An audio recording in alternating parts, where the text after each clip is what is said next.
High বন্ধুরা, তো অনেকেই ইউটিউব চ্যানেল স্টার্ট করেছো, তো তার জন্য আমাকে অনেকেই মেসেজ করছে যে কি ইউটিউব চ্যানেলটা মনিটাইজ কী করে করব। তো একটাই প্রথমে একদম ভালো কথা, আমি অত বাঁকি উকি বলতে পারবো না, সোজা কথা বলে দিচ্ছি। চ্যানেল মনিটাইজ করতে গেলে তোমাকে ডেইলি ভিডিও আপলোড করতে হবে। যেমন আমি এই চ্যানেলটা, তো কার্তিক রানা ব্লগ, এই চ্যানেলটায় ডেইলি ভিডিও আপলোড করতে পারিনি, তার জন্যে কী বলবো, চ্যানেল মনিটাইজও করতে পারি না। তো টেক লাভার 3.0 যেটা আছে আমার টেক চ্যানেল, তো সেইটা আমি মনিটাইজ করে ফেলেছি, কারণ সেটাতে আমি রেগুলার ভিডিও আপলোড করি, তার জন্যে সেই চ্যানেলটা আমি মনিটাইজ করে ফেলেছি।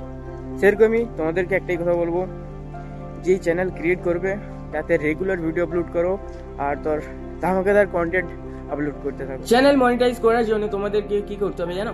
তোমাদেরকে 500 সাবস্ক্রাইবার আর 3000 ওয়াচ টাইম কমপ্লিট করতে হবে, তখন যে তোমার চ্যানেল মনিটাইজ হয়ে যাবে। বাট 500 সাবস্ক্রাইবার আর 3000 ওয়াচ টাইমে তোমার শর্ট ফিড অ্যাড আর ওয়াচ প্যাচ দিবে না। তোমাকে কমপ্লিট করতে হবে 1000 সাবস্ক্রাইবার আর 4000 ওয়াচ টাইম, তখন যে তোমার ওয়াচ পেজ অ্যাড আসবে और शॉर्ट फीड एसबी। ओके, तो जाओ 1000 সাবস্ক্রাইবার আর 4000 ওয়াচ টাইম কমপ্লিট করো। আর 4000 ওয়াচ টাইম যদি না কমপ্লিট করতে পারো, 90 দিনের মধ্যে তুমি শর্ট ভিডিওতে 10 মিলিয়ন ভিউজ।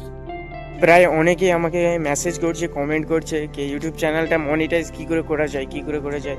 তো একটাই কথা আমি তো বলেই দিয়েছি, রেগুলার ভিডিও আপলোড তোমাদেরকে করতেই হবে, নাহলে তুমি চ্যানেলও মনিটাইজ করতে পারবে না। ওকে, যাই হোক, যেটা বলেছি ওইটা করো।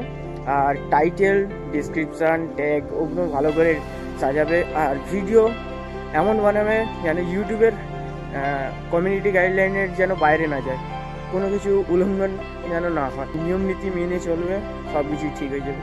ওকে, আর কি, যাই হোক, এই ভিডিওটা তো লাইক করে দাও, কারণ এই চ্যানেলটাকেও তো মনিটাইজ করতে হবে নাকি, শুধু তো ভিডিও আপলোড করলে হবে না, মনিটাইজও করতে হবে।